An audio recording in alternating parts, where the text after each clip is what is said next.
अस्सलामुअलैकुम, मैं हूं रज़ा खरल और आप देख रहे हैं रज़ा खरल यूट्यूब चैनल।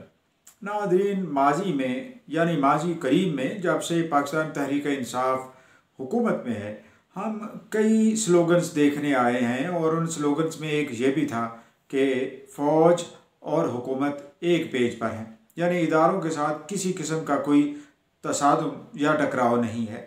पाकिस्तान की बेहतरी के लिए भी ये बहुत ज़रूरी है, लेकिन अब ये पेज फटता नज़र आ रहा है। जो बाज़ गश्त हमें सुनाई दे रही है उससे तो यूं ही लगता है कि ऐसा नहीं है कि बड़े सुनहरी ताल्लुकात हैं, बल्कि ये ताल्लुकात दरार की तरफ चले जाते हैं और दरार बढ़ती चली जा रही है। ये दरार क्यों पैदा हुई है, तो हम जवाब यही देंगे जो एनालिसिस करने वाले तजियाकार कह रहे हैं कि इमरान खान के अपने एक्शंस की वजह से ये दरार पैदा हुई है और उनके अपने इकदामात की वजह से ये दरार बढ़ती ही चली जाएगी अगर इमरान खान ने होश के नाखून ना लिए। ये भी हो सकता है कि इमरान खान खुद ही ये चाहता हो कि ये दरार बढ़ती चली जाए, क्योंकि इस दरार के बढ़ने से ही उनकी हुकूमत जा सकती है। और इस वक्त जो सूरत हाल है उसमें जिस बुरे तरीके से ये हुकूमत परफॉर्म कर रही है, तो ये दुआ ही मांगी जा रही है कि उन्हें कोई धक्का दे दे ताकि वो सियासी शहीद बन जाए। लेकिन सियासी शहीद बनने नहीं दिया जाएगा, ये अपोजिशन का दावा है और उनका ये कहना है कि सिविल सुप्रीमेसी के लिए आवाम ने जिद्दोजहद करना थी तो ये पहले कर लेते। अब जाके इस मामले पर जो इंतहाई सेंसिटिव है, किसी तरह भी ये सिविल सुप्रीमेसी की बात नहीं है, बल्कि ये हमाकत और अहमकाना बात है और ये ऐसी ज़िद है जिसका कोई हल नहीं है और कोई अच्छा नतीजा भी नहीं मिल सकता। ये ज़िद क्या है कि 6 अक्टूबर को खबर आई कि आर्मी ने कुछ जर्नैलों के तबादले किए हैं और उन जर्नैलों में DG ISI जनरल फैज़ हमीद भी थे। इनका तबादला पेशावर कोर में हुआ था और कमांडर के तौर पर। अब उनकी जगह जिसने आना था उसका नाम भी था लेफ्टिनेंट जनरल नदीम अहमद अंजुम साहब। अब ये साहब जो जाने वाले थे, अभी वो जाने ही वाले थे कि नोटिफिकेशन दरकार था प्राइम मिनिस्टर की तरफ से कि फ़लाँ शख्स को पोस्ट आउट किया जा रहा है और उसकी जगह फ़लाँ शख्स आ रहे हैं। और उन्होंने इतना लैतोलाल किया इस नोटिफिकेशन के जारी करने में कि अभी तक, यानी 6 अक्टूबर और आज 17 अक्टूबर है, अभी तक ये नोटिफिकेशन जारी नहीं हुआ। बीच में फिर और ख़बरें भी बढ़ना शुरू हो गई। पहले तो ये हुआ कि सनसनीखेज़ी बढ़ी, अब सनसनीखेज़ी एक तलातुम खेज तूफ़ान की सूरत अख्तियार करने ही वाली थी तो कि खबरें आना शुरू हो गई कि जनाब इमरान खान ने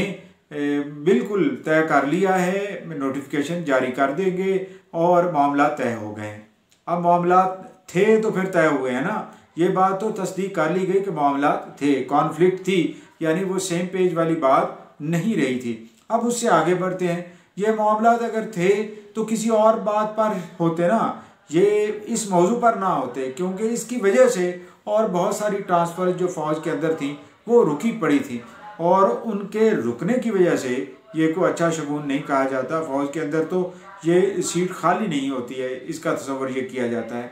अब जब ये सारा मामला हो गया तो फिर ये कहा जाने लगा कि ये तो कॉन्स्टिट्यूशनल राइट है वज़ीर आज़म का। भाई, कॉन्स्टिट्यूशनल राइट है वज़ीर आज़म का, लेकिन ये कंसल्टेशन तो पहले हो चुकी थी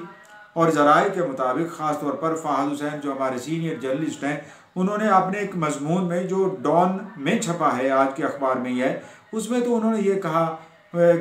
बताया है कि ज़राए तो ये बताते हैं कि ये जुलाई से ही सिलसिला शुरू हो चुका था और मुतालिका इदारे के सरबराह ने यानी चीफ ऑफ आर्मी स्टाफ ने वज़ीर आज़म से बात कर दी थी कि अब बहुत ज़रूरी है कि DG ISI को तब्दील कर दिया जाए और उसकी जगह नया पोस्ट किया जाए। जबकि सितंबर में भी और अगस्त में भी ये बात दोहराएगी मुख्तलिफ मीटिंग्स में, और उसके बाद अक्टूबर में तो ये बताया गया कि अब ये इनएविटेबल है कि अब रोका नहीं जा सकता कि कुछ जर्नैल रिटायर्ड होने वाले हैं और उनकी जगह अब शिफ्टिंग होनी ही होनी है। लेकिन इसके बावजूद जब अमल नहीं हुआ या जो कुछ भी हुआ वो सब आपके सामने है। अब इसका नतीजा क्या निकल सकता है? इसका सबसे बड़ा नतीजा तो यही है कि कॉन्फ्लिक्ट पैदा हो गई है और उसके लिए गवर्नमेंट का स्मूथ चलना इतना आसान नहीं है, और उस गवर्नमेंट का जो ज़्यादातर इन्हिसार ही इन पर कर रही हो, यानी गवर्नमेंट के बारे में ये ज़ुबान ज़द-ए-आम है और अपोजिशन तो ख़ास तौर पर पिन पॉइंट करती है कि ये सिलेक्टेड है, और अगर ये सिलेक्टेड हैं और इस तरह से है तो फिर इतनी थिन मेजॉरिटी के साथ ये कैसे गवर्नेंस करेंगे जब उनके पीछे से हाथ हटा लिया जाएगा, यानी उनकी सपोर्ट हट जाएगी। तो ये सब चीज़ें जब हो रही हैं तो यकीनन इनके असरात मुल्की मईशत पर भी हैं, माशरत पर भी हैं, सिक्योरिटी पर भी हैं, और इस वक्त ज़रूरत यह है कि प्राइम मिनिस्टर होश के नाखुन लें या प्राइम मिनिस्टर साहब ये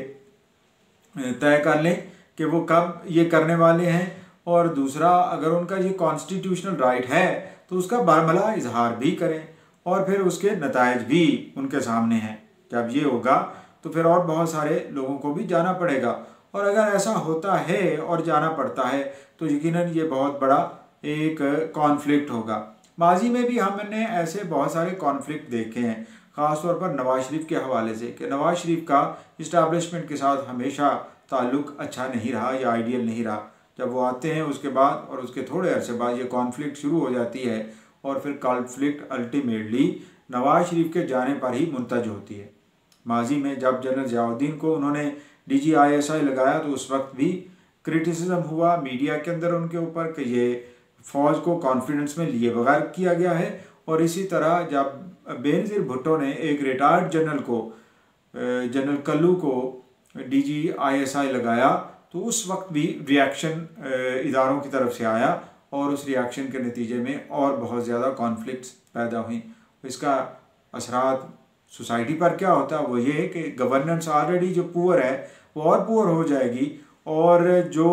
मैंडेट और टारगेट हासिल करने हैं वो हासिल नहीं हो पाएंगे, और वो जो ख्वाब PTI देख रही है कि अगले 5 साल भी उनके हैं, इस कॉन्फ्लिक्ट के होते हुए और इस सेम पेज के फटते हुए वो मुमकिन नहीं है, क्योंकि PTI ऑलरेडी एक थिन मेजॉरिटी में है, और साथ ही साथ उसकी परफॉर्मेंस भी ऐसी नहीं है कि आवाम के अंदर कोई रद्द अमल होगा। हाँ, आवाम के अंदर उनके खिलाफ रद्द अमल हो सकता है, जिस तरह पेट्रोलियम प्राइसेस बढ़ाई गई हैं, और जिस तरीके से इन पेट्रोलियम प्राइसेस के साथ साथ और बहुत सारी अशिया ज़रूरिया की कीमतें बढ़ती चली जाएंगी। मैंने इस एनालिसिस के लिए जाहिद हुसैन और फ़हद हुसैन के ख़ास तौर पर आर्टिकल पढ़े हैं, और दीगर सीनियर जर्नलिस्ट और एनालिस्ट के भी आर्टिकल्स पढ़े हैं, और उनसे यही अखज़ किया है कि ये तूफ़ान अब थमने वाला नहीं है। ये तकरीबन उसी कोर्ट में दाखिल हो चुका है जिस कोर्ट में नवाज शरीफ का केस आखिरी दिनों में दाखिल होता था,